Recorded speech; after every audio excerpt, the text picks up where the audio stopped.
Welcome to the Annie Centre podcast. My name is Justin Kingdon. And I'm Dr. Anne Chalfont, and today we're going to be discussing anxiety in early childhood and a book we wrote towards addressing that called Wally the Worried Wallaby. In Doggone Trouble. One mother, one mission, to create a world where families thrive. Dr. Anne Chalfont, internationally acclaimed clinical psychologist, family therapist, author and mother of 4 children, brings you powerful and practical parenting techniques from her clinical and personal experience. Ladies and gentlemen, the doctor is in the house. So, Anne, thank you very much. I think as some of our longer-term listeners will see and probably hear, we've updated our rig, improved microphones, improved system. So yes, hopefully we'll you give have. I had nothing to do with it because I'm not technologically skilled. That's okay. Thank you, Justin. That's all right. So hopefully, though, now we'll be able to move into the realm of podcasting proper. All right, so let's get started talking about young children and anxiety before we start talking about the book. So over to you, Anne. So we know that anxiety in young children is becoming more and more prevalent, and you know the most common prevalence rate that we look at of late is the idea that up to 7% of children from as young as 3 years of age can present with anxiety, so 3 all the way up to 17, but as young as 3. And if you think about a typical 3-year-old, we're talking about up to 7% of children in that age range presenting with an anxiety problem or an anxiety disorder, and that's quite concerning when you think about your average 3-year-old presenting with an anxiety disorder and what that involves. And an anxiety disorder, when we use the word disorder or problem, we mean anxiety that is on a daily basis, occurring to such a significant degree that it's impacting their day-to-day functioning and their family's day-to-day functioning. So it's a problem not just for the child, but for the family overall, and causes significant distress. If you think about a rating scale of 0 to 10, anxiety would be in the 8, 9, 10 range in terms of how distressed the child could be for sometimes quite neutral stimuli or reasons, that for others they might seem to think are pretty straightforward, but for a child who's anxious, it could be things like separating from parents. It could be particular triggers, more specific things like, dogs or insects or heights or germs. Let's step through that, if I can just interrupt there, and just if we can describe, just take one of those examples, and which can then we can illustrate what those phases are of anxiety and elevated anxiety, and then every parent will have something different, but at least then using one example they can apply it to that. So let's take one thing. What could it be? As you mentioned, dogs, and we just bought a dog, so we understand a little bit about that, with some of our children being a little unsure around our new dog Sarai. So let's talk through that. So if it's a child who has an anxiety problem or an anxiety disorder, that's different to a child who might be generally nervous around dogs or a bit tentative towards dogs. That's not the same thing. An anxiety disorder or an anxiety problem, this 7% prevalence rate that we're looking at in kids as young as 3, is the kind of child who may even be sort of so fearful of dogs that they won't even look at pictures of dogs. Okay. Or if they see a television ad, for dog food, for example, they'll insist that the TV is turned off. Or if they're at the park, they would be concerned about even going to certain areas, bigger areas in the park, for fear that they might see a dog. So there's anxiety in anticipation of the possibility of even encountering a dog, not just a nervousness in the presence of a dog, let alone for a child who has an anxiety difficulty. If they were in the presence of a dog, you would see quite significant distress and avoidance, safety-seeking behaviours, wanting to leave the situation, trembling. They might, even report that they, then go on to have, bad dreams about dogs. They might talk about their fear of dogs at home regularly. They might also, at the other end of the spectrum, stop people from mentioning the word dog at home because they're so frightened, and it sort of pervades all aspects then of their functioning. So when it's a problem, when it's a disorder, it really occurs to such a significant extent that it's not just a nervousness, but it's about avoiding all aspects of possible encounter with dogs, whether it's real, face-to-face, stimulus, or whether it's in things like pictures, books, ads, discussion, the words, those sorts of things. Excellent. So that's an example of anxiety of a particular being, object, or thing. We call that a specific phobia. Yeah. Right. Okay. So then that's one form. Are there other forms of anxiety that a child may have around, for example, an obvious one is darkness, or do they get anxious around when there's just maybe a heightened sense of noise with a new baby or something like that? Are there anxiety inducing that what you've just described then? When it's not literally a physical thing, it can be another stimulus. Yes, there can be all sorts of specific phobias. It doesn't have to relate to a particular object or animal or being. So it can be, yes, fear of the dark. It can be fear of certain noises. The kind of children that I work with a lot clinically, children with an autism spectrum disorder, may be quite aversive, have an aversive response or a negative reaction to certain sensory stimulus. So it could be that they then go on to have fear of certain noises or fear of certain tastes or textures, and avoid particular foods because they can't tolerate the texture or the feel of the food in their mouth, or the taste of it, or the smell of it could be another issue for them. So they may go on to experience anxiety in anticipation of those foods being presented to them. And as a result, that anxiety, depending on if they are able to continue avoiding what they're fearful of, then unfortunately what that does is just build anxiety up more. It allows anxiety to grow rather than teaches them that perhaps if we introduce smaller amounts of whatever the object of their fear is, whether it's a dog, whether it's a taste, whether it's the dark, whether it's a sound, in incremental steps that sort of go from being the least worrisome to the most in a gradual way. And we'll talk about this in a moment, this idea of exposure therapy. But that is the way to treat anxiety difficulties. And if we avoid anxiety, it allows anxiety to grow. If we face fears, whether it's an anxiety problem or disorder in young kids, or whether it's just a general nervousness around certain objects or stimulus, we need to learn to face fears in order to overcome anxiety. Right. So I think a question that parents are going to have is that what have I done as a parent to create anxiety in my child? Now, that may be a reasonable question to ask, or in some instances, it's had nothing to do with what the parent's done. So can you give me an insight into that? Yeah, well, I think if you're a parent, as we are, of 4 children, it's always a reasonable question to ask, what could I have done? Because as a parent, you're always going to feel that you're somehow responsible for aspects of your child's growth and development.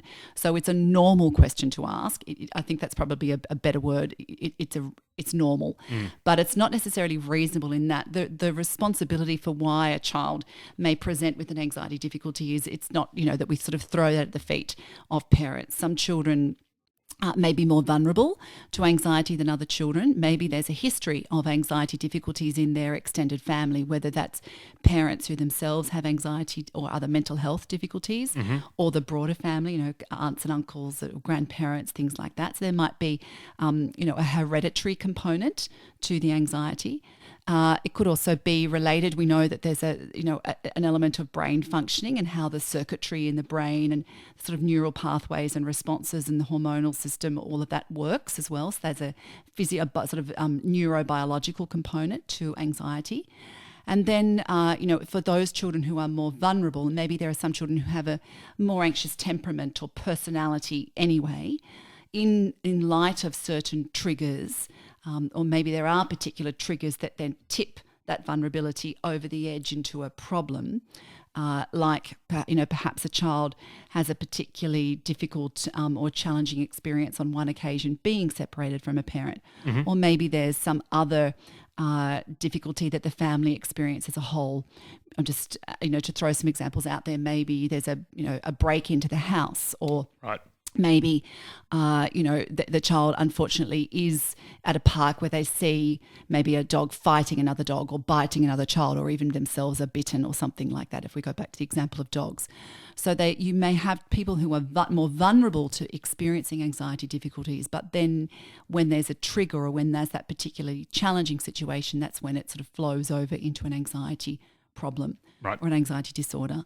And again, in terms of parental, onus or responsibility and what parents have done or can do, what we know is that in the research, in the scientific research, one of the biggest issues is this idea of avoidance versus facing fears. And it's and in life, and I think in the parenting literature in general these days, there is this sort of splitting of approaches where we either parent from a position of building resilience and confidence in kids and sort of pushing them in a measured way to face fears or face up to things that may distress them, not just things that cause them anxiety, but distress in any other way. Sure. For example, even parents who want to protect their kids from losing at a school sporting match and in the car trip on the way home say, oh, no, it doesn't matter. The other team were bigger or, you were down a number of players or the referee all cheated. That sort of, all that sort of thing. So again, Right. they're just little indirect ways that as parents we can avoid facing what it is that may actually be causing distress or the source of a distress.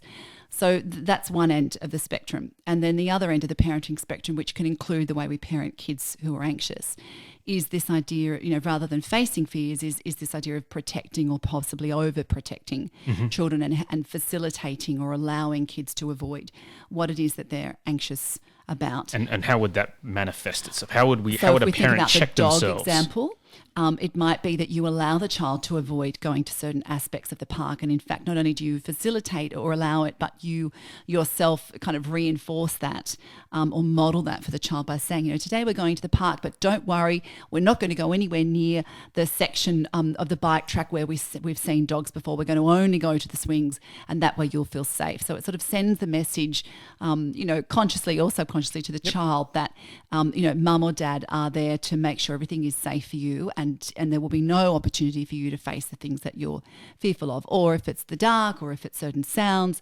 that you may remove those opportunities for a child to see or be exposed to those fears from the environment. Now, obviously, we can't remove the dark, but you might make sure that there are certain lights on in the child's room at night so that they feel more comfortable to go to bed. The doors left open Exactly. and things like that. Or Even though that might ruin their certain sleep. checking routines. Exactly. Or if it's certain foods or textures, maybe you take those out of your child's diet. So again, the way that we know that is the most effective in the literature, in the scientific literature, and from clinical practice, and honestly as a parent of 4 kids anecdotally as well, is ultimately allowing children to face fears and to face what it is that causes them distress over a period of time is the best way to help build confidence and resilience. And I think I'm just going to jump in there and say, in order to do this, Yes. it sounds like you are going to have to see your child go through some level of distress For sure. as they face Yes. that fear. And you're going to say to yourself as a parent, well, I'm a bad parent because I can see my child there.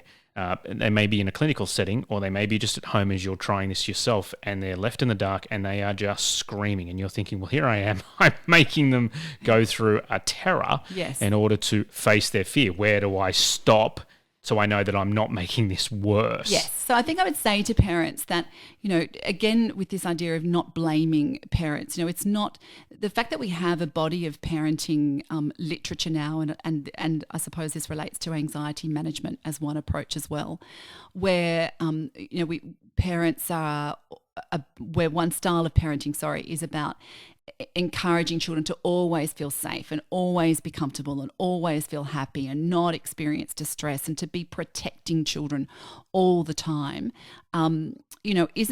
isn't a bad thing, in that obviously it comes from love. Parents want to make their children as happy as they can. They love their kids just as we love ours. We want them to have happy and fulfilled lives. But the problem obviously with that is how unrealistic that is. I mean, when children obviously grow and develop and face the playground and peers and the noises of their environment, or, other objects and stimulus, whatever they are, you cannot be there 100% of the time to protect them. And when they have lack of experience in how to cope, then that's when kids really become undone. So what we want is to teach parents the skills to allow their children to cope. Now, coming back to your point about exposure and feeling guilty when your child is facing the dark and you sort of left them in a room in the dark.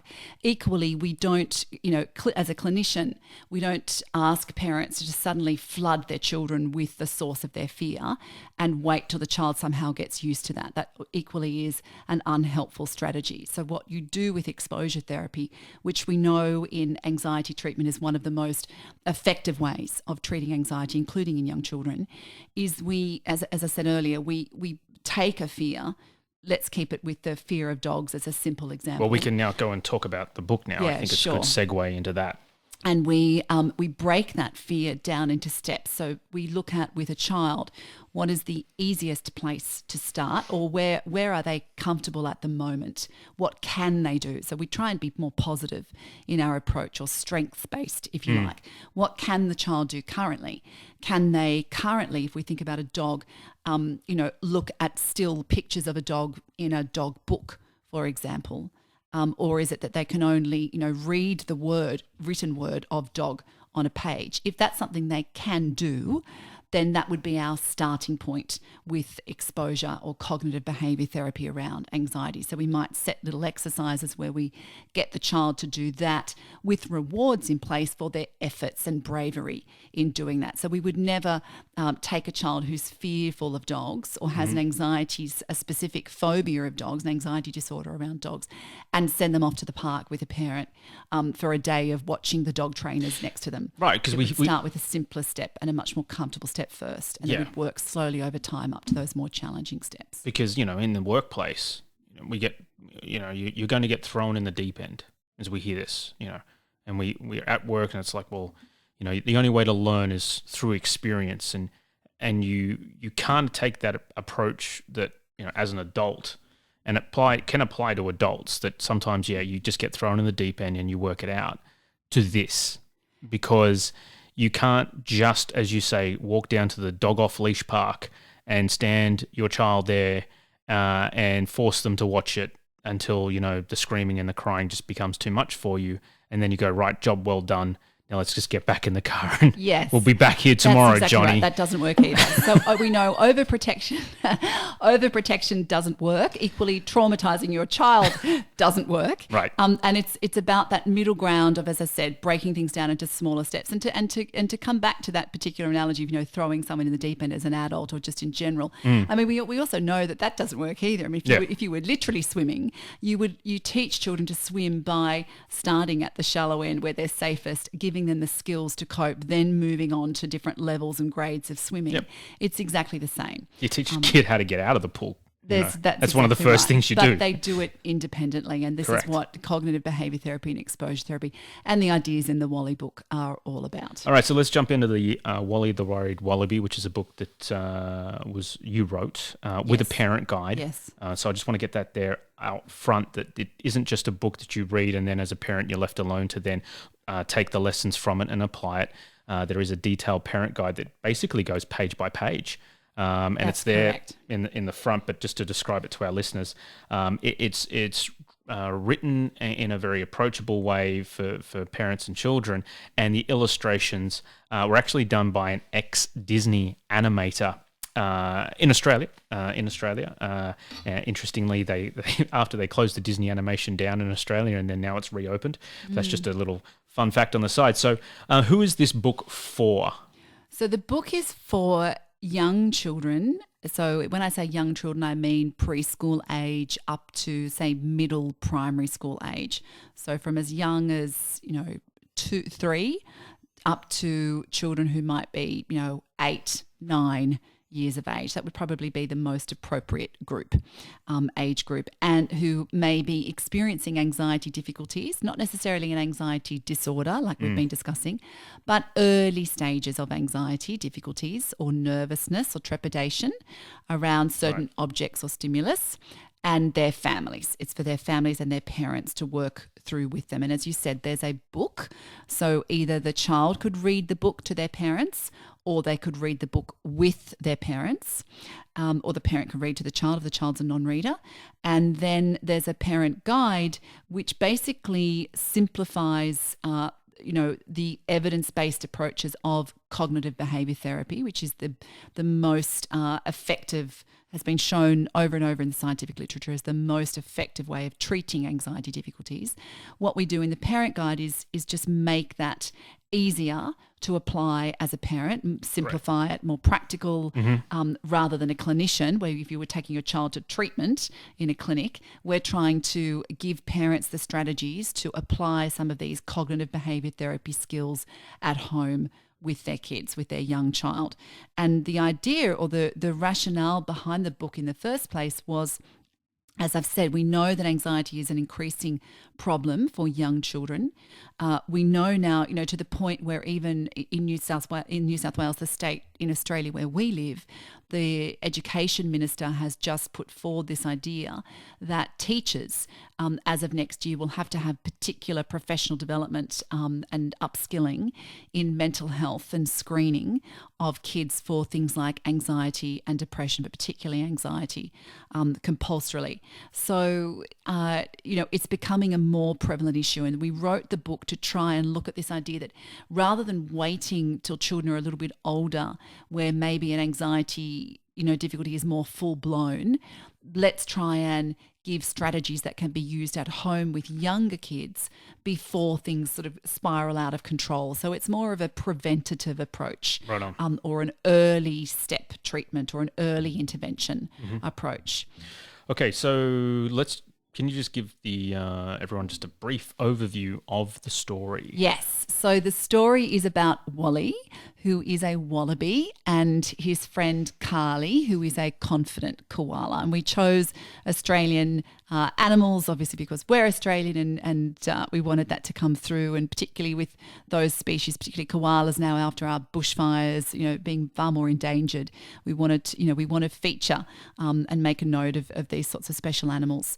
And the book was a great way to do that, or is a great way to do that. So Wally the Worried Wallaby worries about all sorts of things, and his worries get the better of him, as worries do. We talk with young kids often clinically about this idea that it's your worries bossing you around and taking over. And we're trying to speak about it in that way so that we can empower children to feel like the worry is separate to them. It's not inside them. It's not something that they can't sort of dissociate from themselves. So we want to allow children then to learn that if we give you these skills and if we work on these strategies, you'll be able to boss those worries back and get rid of them and put them in their place. So Wally has lots of worries, and one particular worry that he has is about germs, particularly germs from the next door Carly, his friend, the next door neighbour, and her dog's name is Neffy. So he worries about germs from Neffy. And one day Wally sticks his head out the window, hears some sounds, and Neffy, who's a lovely, happy, go-lucky dog, gives him a big lick because she thinks that Wally's ready for a play. And of course Wally takes that very terribly, goes off to wash himself repeatedly and has all sorts of problems that night, not able to sleep, etc. So we're kind of hamming up, I suppose, for kids to make it really explicit and clear the difficulties that Wally has because of his worries. It's the worries that boss him around and they cause problems for him. We really try and put that emphasis very clearly for children. So Carly comes over the next day wanting to play with him and with Neffy, and he doesn't want to go. Wally's mum, who's obviously a wallaby too, models confidence and sends him off to play with Carly. And as the book continues, Carly takes Wally through a little graded exposure program. She doesn't call it that, of course, but what she's doing is showing Wally that he can give it a go. And that's her little mantra that comes through the book. Don't say no, give it a go. So she's trying again to encourage him, to instill confidence and empower him to try and face his fears, particularly his fears around Neffy and germs. And she does that in a graded way. They start with things like washing Neffy's bowl out, then, cleaning Neffy's blanket, allowing Neffy then into the laundry where they're going to, I think, give her a feed, then eventually taking Neffy to the park where Carly's leading Neffy, and then eventually playing ball where Wally's a part of that, to then the final step being that Wally's confident enough to walk with Carly but be the one to hold the lead and walk Neffy home. And I think at some point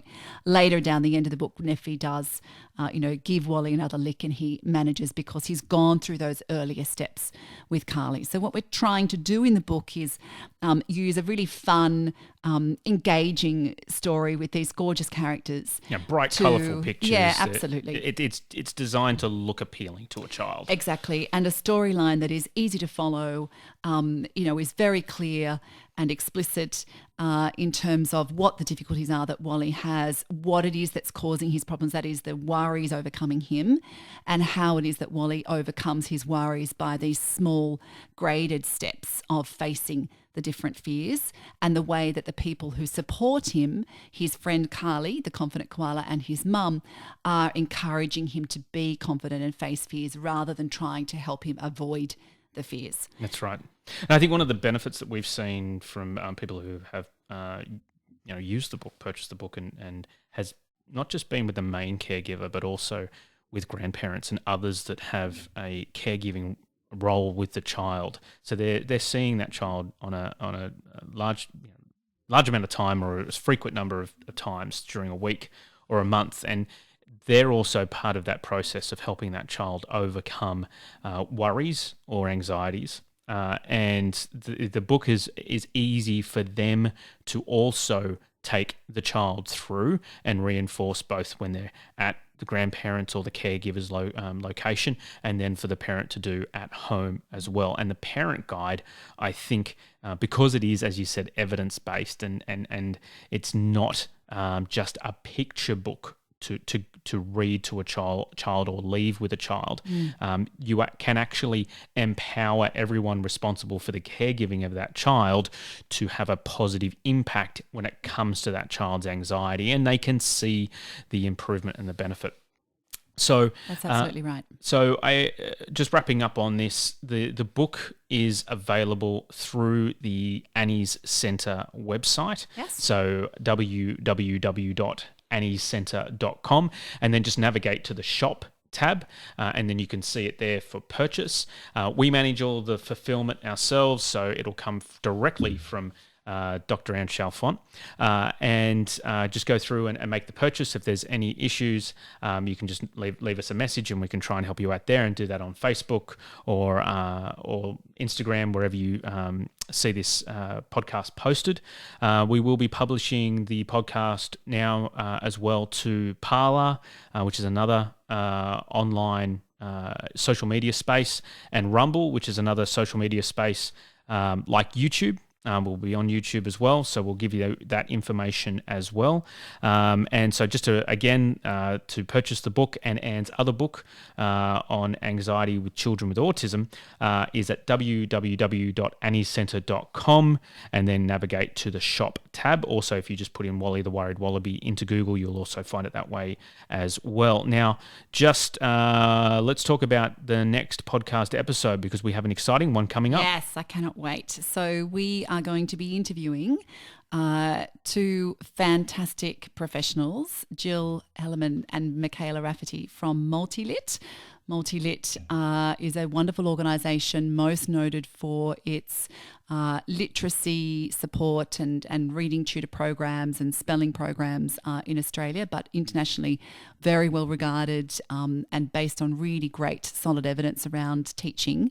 What they've done is expand into another branch, which is to do with behaviour management in the classroom and supporting teachers through programs and workshops that help upskill teachers to better manage and have the capacity to manage challenging behaviour in the classroom. And we all know that, teaching academics is one aspect of the teaching environment. What is just as important is being able to manage the classroom behaviour, because that affects everyone, not just the child, but the teacher, the family, the whole 9 yards. That's brilliant. So they are involved in putting that package of those sort of modules of these workshops on behaviour management together, and we're going to interview them about exactly what's involved in that package, what teachers and schools can expect if they decide to go along and do that training, and why behaviour management is so important. They are absolute experts in their field.